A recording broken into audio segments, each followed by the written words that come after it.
Watch your thoughts, for they become words. Watch your words, for they become actions.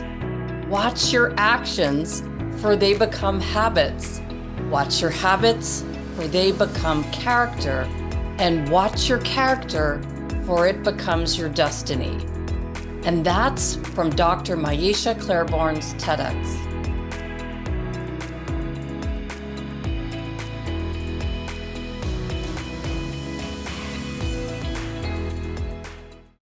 I want to welcome you back to Season 9 of the Neuroscience Meets Social and Emotional Learning podcast, where we cover the science-based evidence behind social and emotional learning for schools and emotional intelligence training in the workplace with tools, ideas, and strategies that we can all use for immediate results with our brain in mind. I'm Andrea Samadi, an author and an educator with a passion for learning, and launched this podcast to share how the understanding of our complex brain transfers into our everyday life and results. And each concept we cover here, I'm hoping will help you wherever you might be listening to this podcast in the world, just as much as these ideas are helping me personally and professionally. For today's episode number 289, we're meeting with Dr. Maiysha Clairborne, an author, a TEDx speaker. She's also a podcast host of the Black Mind Garden podcast. She's a master practitioner of NLP and hypnosis and timeline therapy. And I don't think I need to explain why I wanted to speak with Dr. Clairborne. When you click on the first page of her website, and she has the words educate, empower, enrich, and elevate all in bold letters on the first page. She lives what she teaches. As these words come to my mind when I looked at her picture on the front page of our press kit, and I wondered where I would even begin with the questions I want to ask her. It was funny because she had some suggested topics included when we first met each other. And as I read through them, I thought, I want to know all of these topics. So that's where we'll begin. Let's welcome Dr. Maiysha Clairborne and see what we'll learn together to elevate and empower us to all new heights of leadership. Welcome, Dr. Maiysha Clairborne. Thank you so much for making my life easier as a podcast host with all the questions that you sent over. And I wasn't kidding in the backstory that I want to know everything that you've suggested for us to talk about. So welcome today.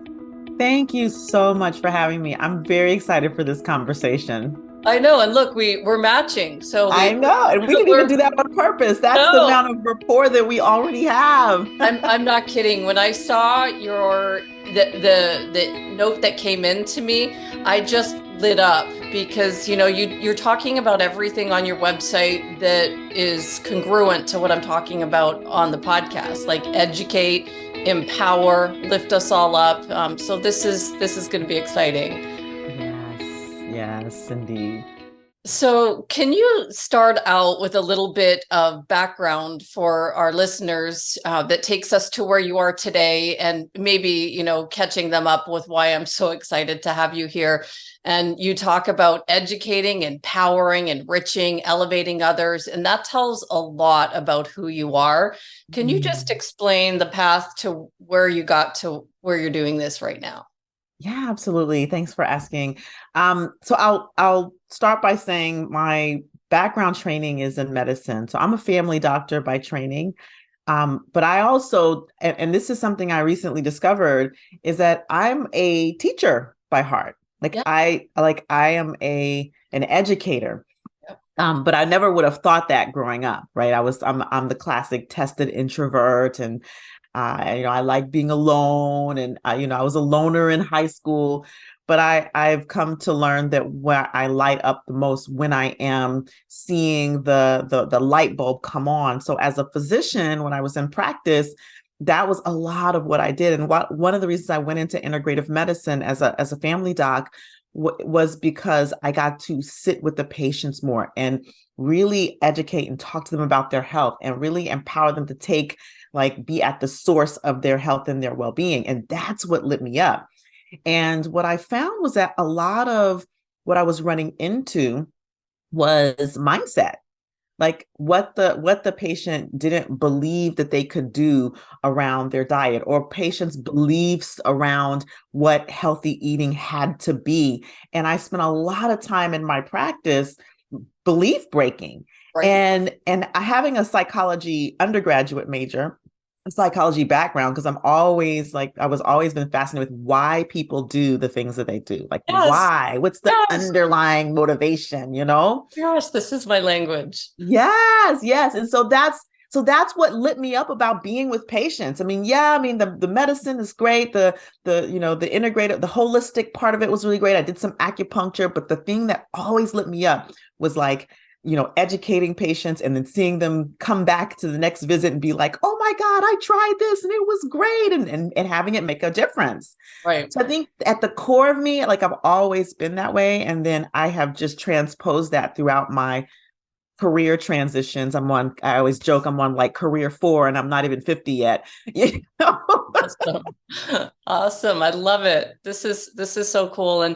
And so reading through some of the things that you've done, I've got to ask, because I'm a full believer in hypnosis, like Mm-hmm. for, getting rid of neck pain. Who would have known? Like this doctor, I went to a hypnosis person here, and, they taught me how to say a word and took me back and did some unblocking stuff with my mind, and because the chiropractor just didn't work. But Mm-hmm. then it's weird that I say this weird phrase that he set up for me.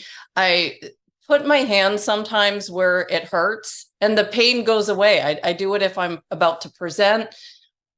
So I believe in that. Can you talk a little bit about hypnosis, why that's successful, and what is timeline therapy? I've never heard of that. Well, so I'll start with hypnosis and then we'll move into timeline Sure. therapy. So, the 90% of what runs us is the unconscious mind. Right. So the unconscious mind is responsible. We talk about the conscious versus the unconscious mind. And I like to create this sort of metaphor when I talk about the unconscious mind. So our conscious mind is all the things, and you know this, I'm just, not telling you anything you don't know, but just for the audience, right? Yeah. The conscious mind is all of the things you're aware of. So like it's the trying, it's like the figuring it out, it's all of the things that you're consciously, aware of doing above the surface. But when you get into the unconscious mind, it's that part of if you think about an iceberg, you can see the tip of the iceberg above the water. You look down in the water, you can see a little bit of the iceberg there. And some people may say that's like subconscious, it's close to the surface. But then there's like the whole part of the iceberg that you can't see that goes all the way to the bottom, the depths of the ocean. And of course, that's the part of the part of the iceberg that sunk the Titanic, right? Yeah. And so it's the 90% that runs us. It runs our body. It like motivates our decisions. It's where our values are. And so when we talk about healing, a lot of times, like in medicine, in the traditional, or I should say in the Western style of medicine, a lot of the healing is conscious healing. It's conscious, like take a medication for this, or try this diet, or try this eating plan, or do some exercise. That's all conscious phenomenon. But then there are things below the surface. There are blocks below the surface that could be keeping us tense, or that could be keeping us stressed, which causes inflammation in the body, which, all of the types of things that are unconsciously held that can make us uneasy or have us have disease, right? Disease. Yeah. So what hypnosis does is it actually takes us and reconnects the conscious with the unconscious mind. So like you said, you say a word and that communicates to the unconscious mind for the body to do what the body does to relax itself or to make the pain go away. And And that's a it lot of what works. hypnosis is about. Yeah. And it's all it is, hypnosis is the process of entering trance, a very focused state of mind. And I always say everyone has been in trance, right? If you've heard of trance in dental meditation, right? It's Ah, right in the name, right? yeah. If you've ever Oh, been like driving down the road, or even if you're running, if people who are runners, I'm not a runner, but people who are runners who go into that zone, or if you exercise and you go into that zone, that's a form of trance. If you're driving down the road and you're deep in thought and you look up and you're like, wait, I don't remember making all the turns to get to where I am. That's trance. And so what a hypnotherapist does is they assist you into this trance so that you can release whatever you need to release. If it's like negative emotions or it's deep beliefs, you can release those. And then we can actually reframe and replace those with more empowering thoughts. I didn't know that's how it worked. I just knew it worked and I believe in it. So thank you for that explanation. And then what about timeline therapy? What is that? So timeline therapy is it's an evolution of neurolinguistic programming. And for those who are unfamiliar with NLP or neurolinguistic programming, it's the way we use our words. So I'll backtrack a little. We think in pictures and we encode that into words, right? Our brain encodes that in the words which we speak, and that's part of our communication. Of course, words are only 7% of communication, and the 93% is everything else. So we think in pictures, but we use words to encode it. Now, when I'm talking to you and the words that I'm saying form some type of picture first in the brain, and then you encode that, and it allows for you to process and respond to me. So neurolinguistic programming is how we use the words that we use to create the pictures in our mind that we create. Case in point, I was having a conversation in a room, a clubhouse room, where we were talking about mindfulness and self-awareness. And we were talking a bit about trauma. And the word that people sometimes use for activation, I use activation, some people use as trigger. Yeah. And so they say, well, when a person is triggered or I'm triggered, but I tend to use the word activation. So when you think about, and this is one of the things that got taught in the room that day, is people ask, well, why do you use the word activation versus triggered? It's because of the internal picture that that word can bring to the mind of some people, especially people who have trauma around gun violence. And so what I say that to say that in neurolinguistic programming, we are very mindful of how we use words because of the pictures that they create in people's minds. And because everyone holds a different mental model of words in their brain, then with neurolinguistic programming, we can utilize that and leverage that to help to empower people by the way we use words, shifting the kinds of pictures that they have in their brain, shifting the way that helps their body feel, and helping and assisting in the process of change internally and externally in people's lives. So interesting. So timeline therapy is an extension of NLP? It's an extension of that allows for emotional release, deep emotional release. And so going back to trauma, because this is a trauma-informed process, helps people to really release stuck negative emotions like anger, like sadness, like fear, hurt, guilt, shame at the root, and also is a deep release of belief release process. So those like, I'm not good enough, I'm not smart enough, like those types of beliefs that people held that maybe they inherited or maybe they were taught at a very young age. This process helps people to release those beliefs and those negative emotions associated with them, but like at the root. So I got to skip to my affirmation question here. Yes. So I put it kind of near the end.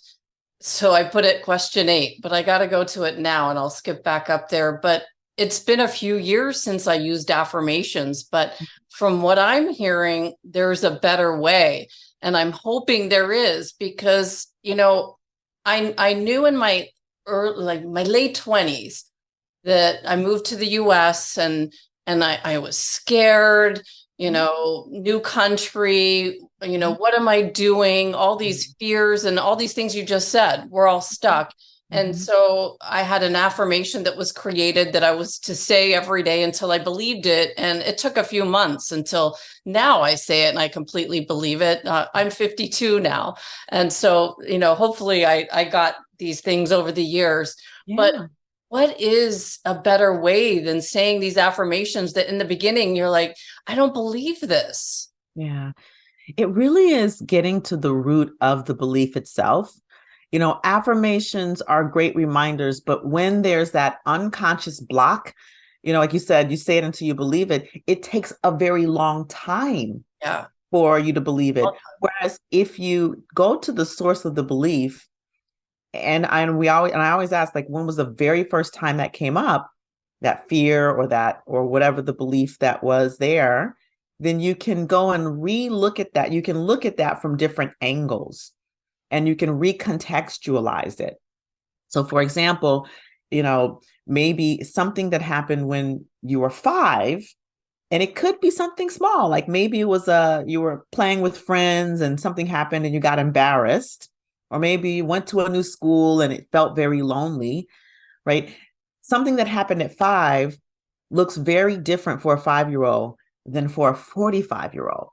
So in timeline therapy, a lot of what we do is we take people back to that on their timeline and have them go into different positions to see this event, and they can take new learnings. Like, oh, I realized just from this view that I actually wasn't alone, that I'm not alone, that I am a strong person, that I am a survivor, that I do have a great personality, that I do make friends easily. Like these types of learnings come when you're a grown person and you're traveling back to that root cause. I am lovable, or I am worth friendships. Those types of, they automatically come. And so what that assists us in doing is then seeing that the root of that negative emotion, or that root of that limiting decision, we call it, and releasing that. And what happens is when you release it at the root, then all of the evidence that you were building over time for that to be true falls away like a string of pearls. And so then at that point, if you want to do an affirmation, you're more likely to believe it much quicker because you've released the root of the belief.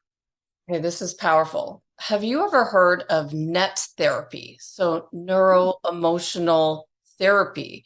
It's just how you're describing it. It's the same as timeline therapy. So, so you go to a chiropractor who's trained in and we have it here in Arizona called NET therapy. And the same thing, you've got a problem that's going on, whatever is hurting in your body, he fixes that. And then he checks your emotional side. And then he says, it's got nothing to do with whatever the problem is today. It's always, let's go back. And then they do it with kinesiology, like arm testing. Yes, I knew that. I was like, it sounded very familiar, the kinesiology. Yes, I've heard that. So the same kind of idea, but it's interesting that once you figure out when you first felt that, it has nothing to do with the problem. Like you don't discuss like, oh, what's bothering you today, has nothing to do with that. The minute you find out where it first happened, and then you forgive that and you're like, got it. Like you said, a string of pearls, it breaks it and you're fixed. And it could be something you're struggling with on such a deep level. It's gone. Isn't that amazing? It is. It's very powerful. And what it speaks to is how powerful the unconscious mind is, because even like the NET therapy, I mean, all of this is evolved out of the power of the unconscious mind. Right. Yeah. Oh, that's really good. So I love that you have some tips for improving our relationships in the workplace, because it's not always like peaches and cream. What would you say would be some common workplace problems that you typically see, and how would you suggest solving them? Just some common ones. Yeah, I think the most common one, the most common ones surround miscommunications, right? So you have the miscommunication of people just, someone saying something to someone and someone else taking it the wrong way, if you will. Like, I put my air quotes up for those who are listening and not seeing, the quote unquote wrong way. And usually these missed communications are due to the fact that people don't understand that they're talking through filters and people are listening through filters. Right.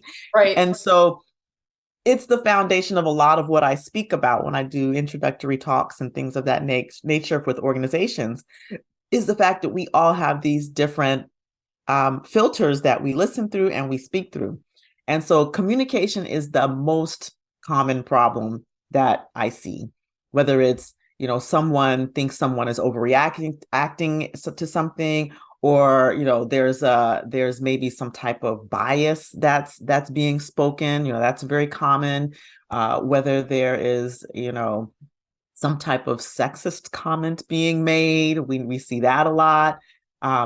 Whether there is a fear of going for a promotion, because maybe either they've been told, or maybe they don't have the language to know how to ask for promotions.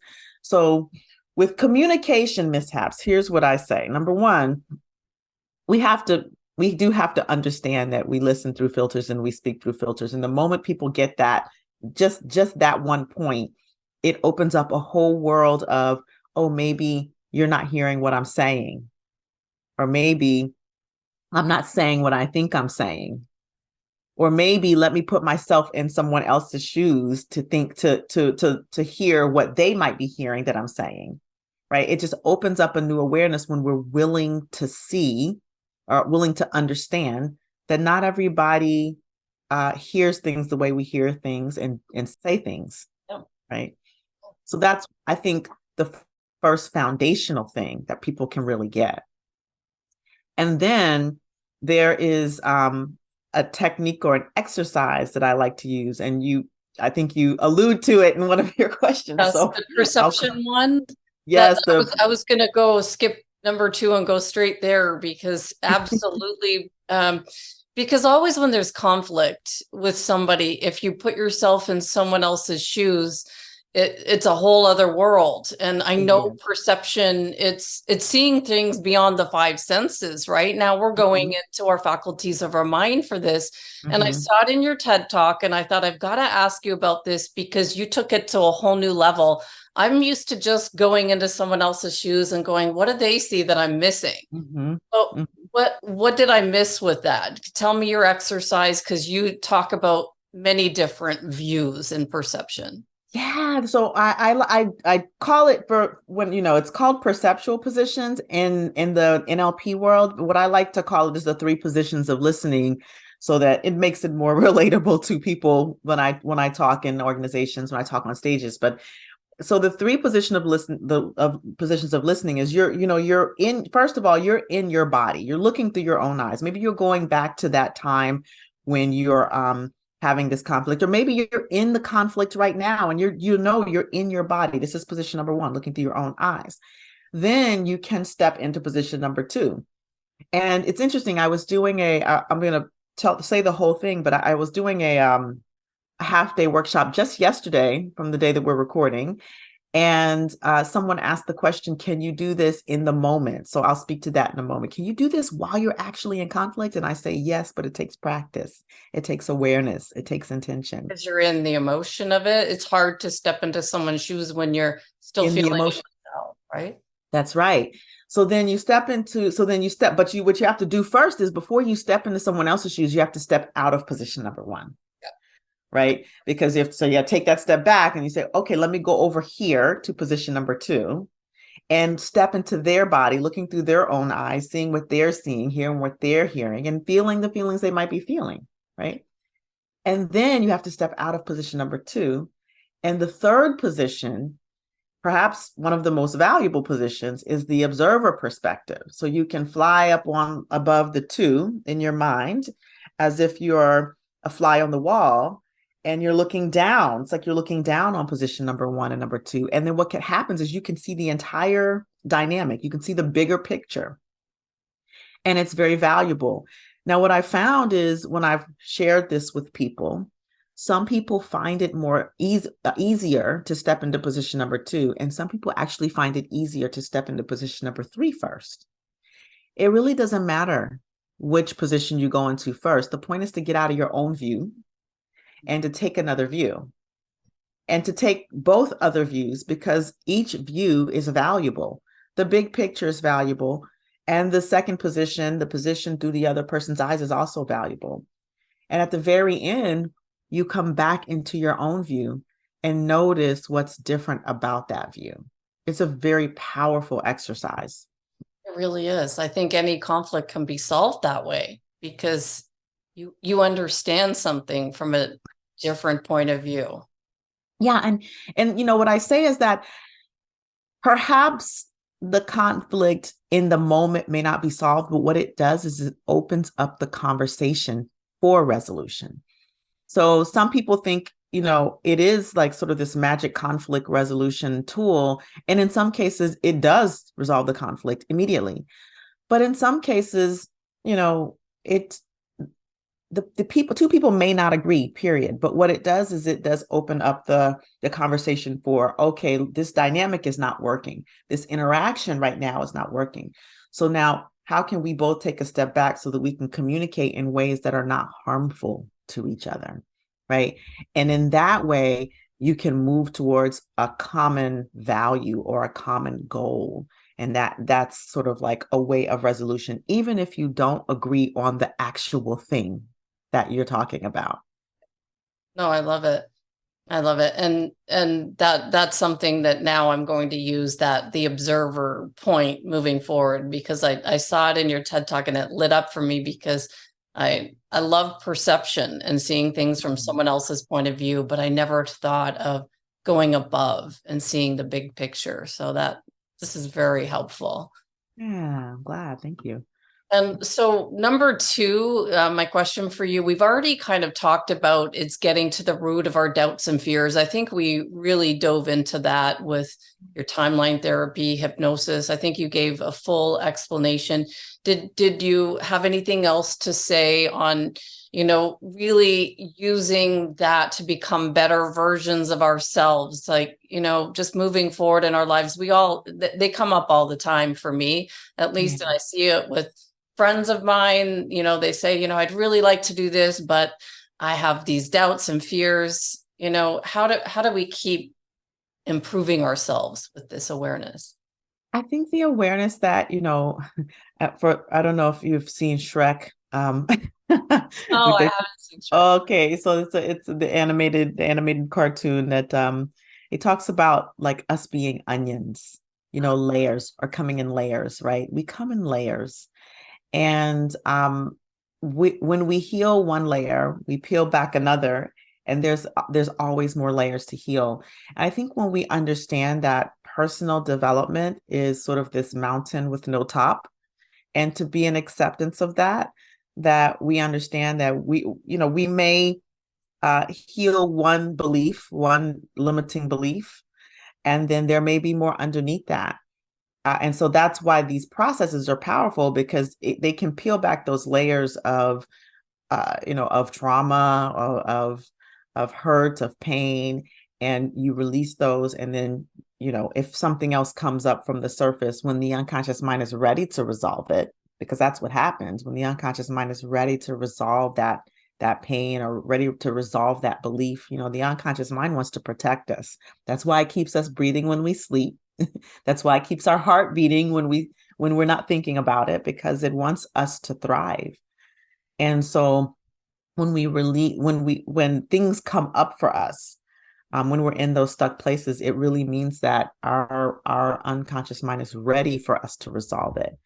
But we have to understand that when we let go of one thing, it something else will will come up for us that's ready to be healed as well. So I think that's the only other thing I want to say about it, is that we are layered beings, and we have to be patient and compassionate with ourselves when we go through these processes, and not expect one and done perfection.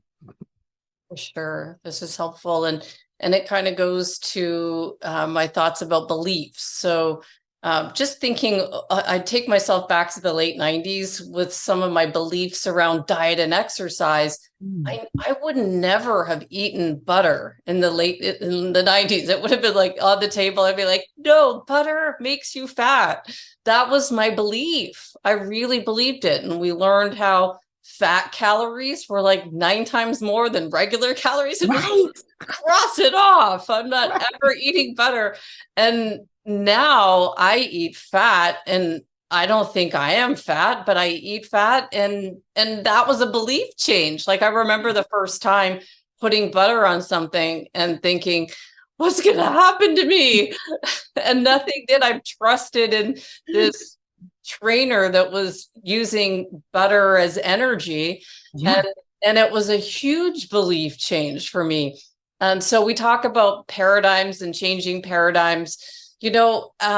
What do you think we should all know about changing our beliefs over time, not getting stuck in some old beliefs? Well, I think what's important to understand is that a lot of the beliefs we have are not even ours in the first place. A Ooh. lot of these beliefs are inherited. We inherit beliefs like when we are from that 0 to 7, 0 to 10 period, we're like little sponges. And we just absorb all the beliefs in our environment from our parents, from our siblings, from our, family members, from the educators in our lives. We're just absorbing beliefs from society. We're just absorbing these beliefs. And it doesn't end because then you have like our socialization period, when we come to be in that teenage years and our young adult, and then the news is always telling us stuff, and the media is always telling us stuff, like it told us about fat and sugar. Yeah. Right. Sugar was fine, but fat was bad. But then it comes to find out that actually fat is good for the brain. It's good for the brain. It's bad for the brain. And sugar, on the other hand, that causes inflammation. It contributes to heart disease because it causes inflammation in the blood vessels, and it's actually worse than fat, right? Right. It's crazy. And so just understanding that a lot of the beliefs that we adopt are initially inherited, and they're all changeable if we want to change them, but we have to want to change them, right? We can't force others to change their beliefs. So that's another thing. Oh yeah, you could not get me to eat butter. Right. If you had told me it was good for me, I wouldn't believe you. There's no way. Right. And it took time. It took, hearing it from somebody I trusted, Mm-hmm. and then testing it out myself. Right. Oh, yeah, they're right. I'm changing that belief, but there's no way anyone could have changed my belief. No way. It's interesting as we talk about food.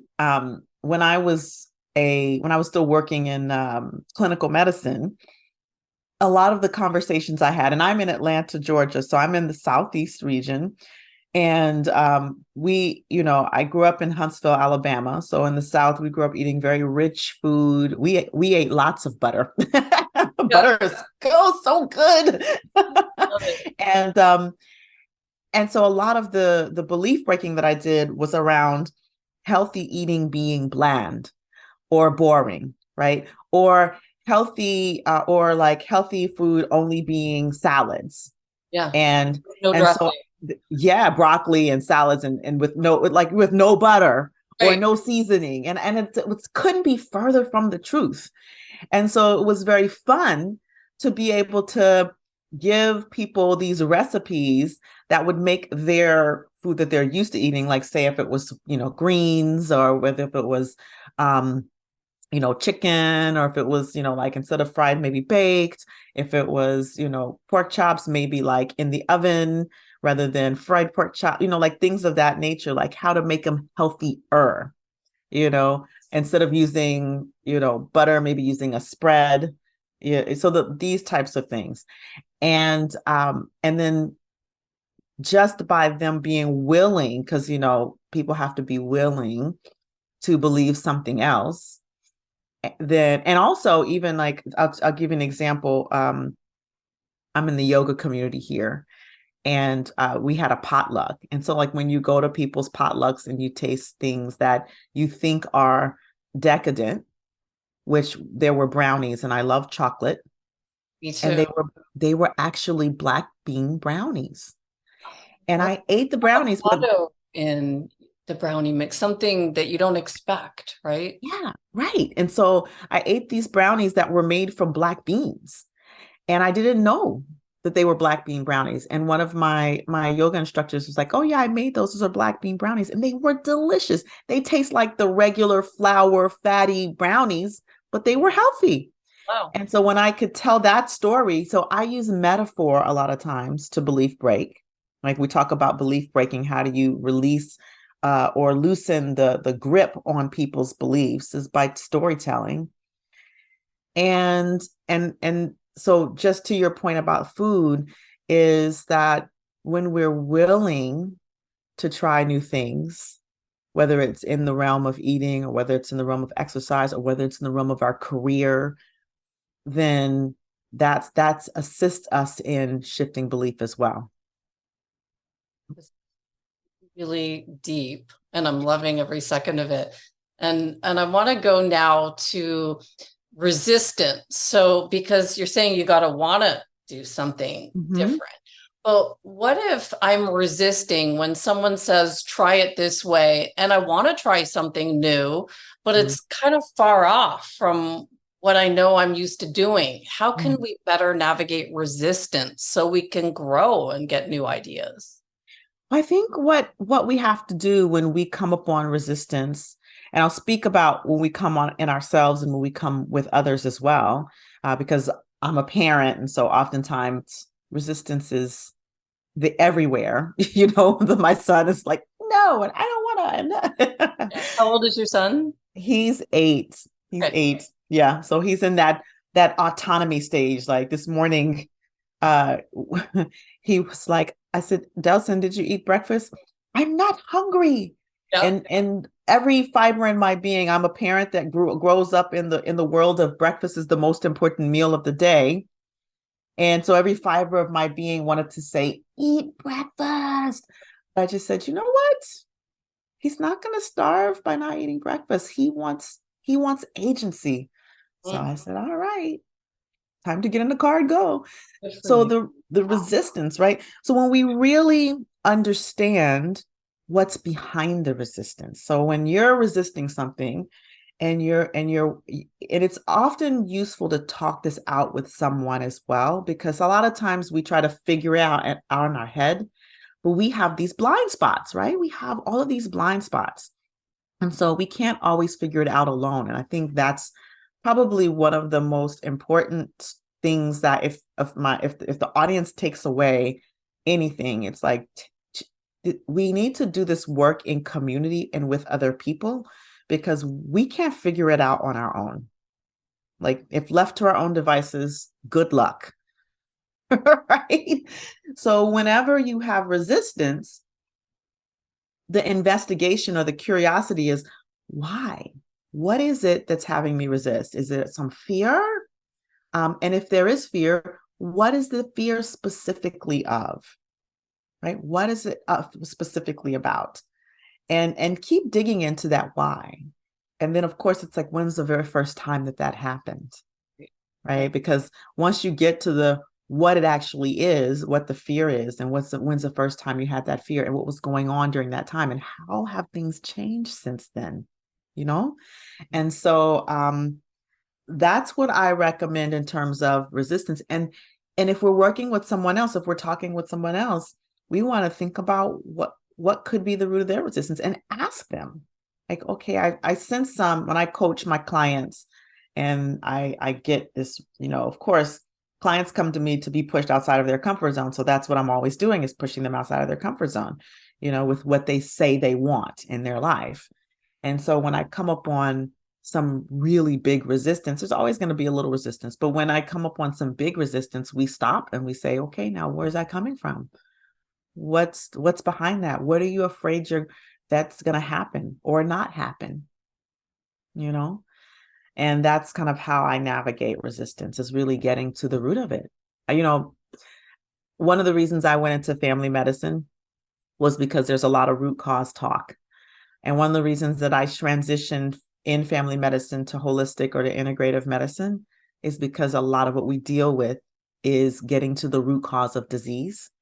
And it's no different in the work that I do now, in the mind healing work that I do now, is what is the root cause? Right. I can see how when you're working with a client, you've got so much more with your medical background, because you can draw on that first and then bring the mind to it. So it's a complete package of how you would heal somebody. That's special. or Thank unique you. that most people don't have. I'm used to dealing with people that just know the mind, Right. without the medical background. So I think that's when I saw, oh my goodness, she was a medical doctor, and then she came here. And so you've got a big picture that comes out. That's the power of what you've got here.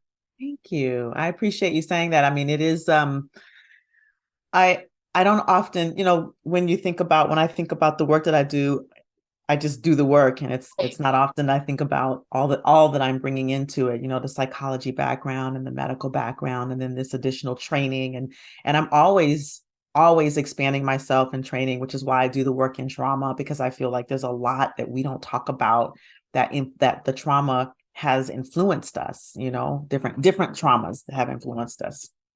Everybody is talking through, everybody has. 100%. 100%. So let's talk a little bit about goal setting and what you think is broken. What parts specifically of how we've probably all been taught goal setting, the SMART goal setting is, can you tell me what part is broken and a better way to set our goals? Well, I think, I might not classify it totally as broken, because I think there's something to SMART goals. What I think happens is when we set goals, we're not setting SMART goals. We set goals that are very non-specific. We're taught to be like, all right, set this goal sometime in the future. This is what I want, but we're not very specific about it. So if I say, oh, I want more money, well, like 1 cent is probably more money than you had. Like $1 is more money. And then I think the other piece around goals is sometimes we set goals based on what other people are expecting us to do, not based on our own values and what's meaningful to us. And then the other piece is sometimes we set goals that are what we call away from goals. So I don't want to be doing this anymore. Like, I don't want to be at this job by this time. That's my goal. But the unconscious mind doesn't recognize the negative, right? And when you are focused on what you don't want, your back is turned to what you do want.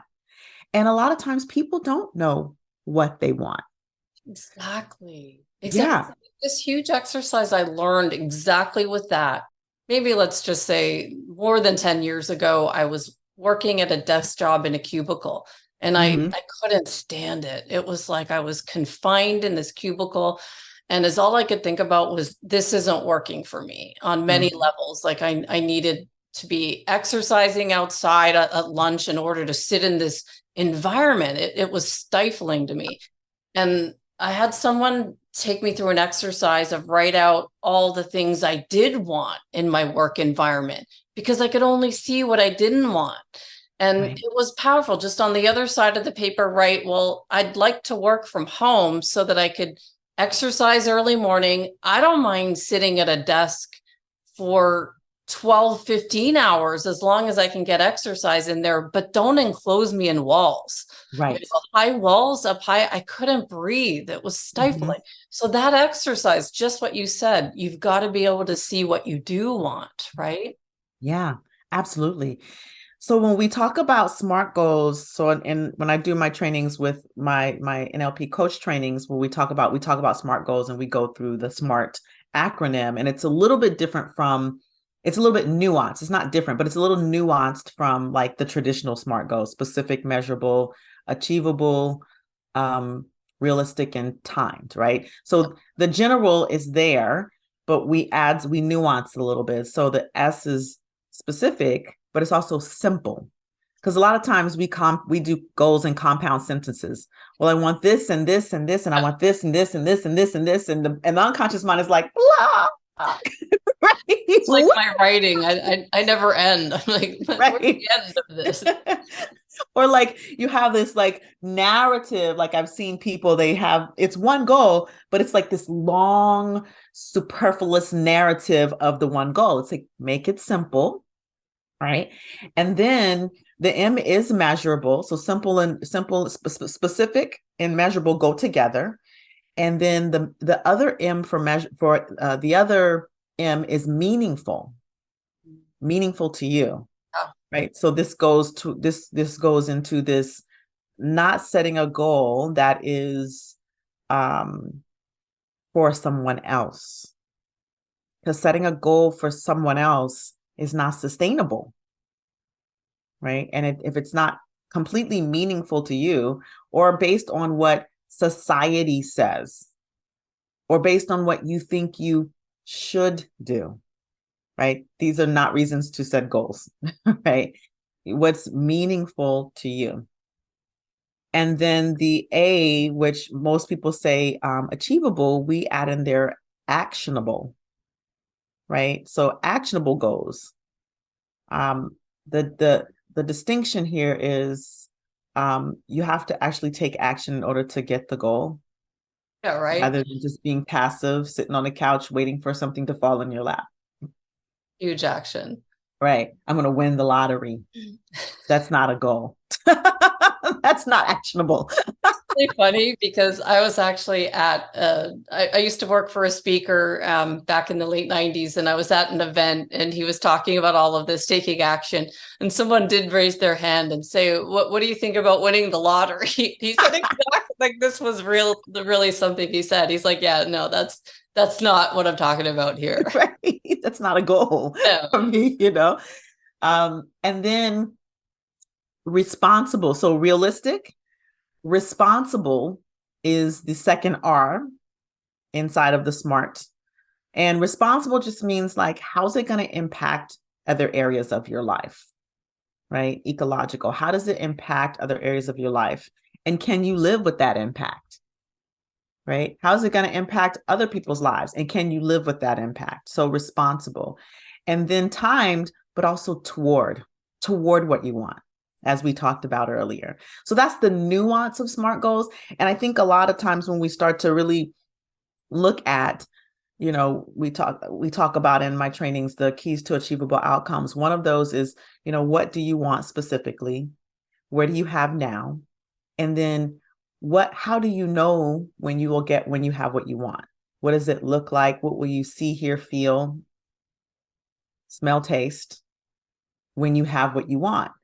And I think that's a step that can be missing when we're setting goals, is that if we don't know specifically what we want, we will give mixed signals to the unconscious mind, and the unconscious mind won't know what to look for that's a match for that particular goal. Right. The whole end, seeing with the end in mind and visualizing Exactly. everything, like what it looks like. What do you hear? That's powerful. An activity of writing out what it looks like at the end. Yeah, absolutely.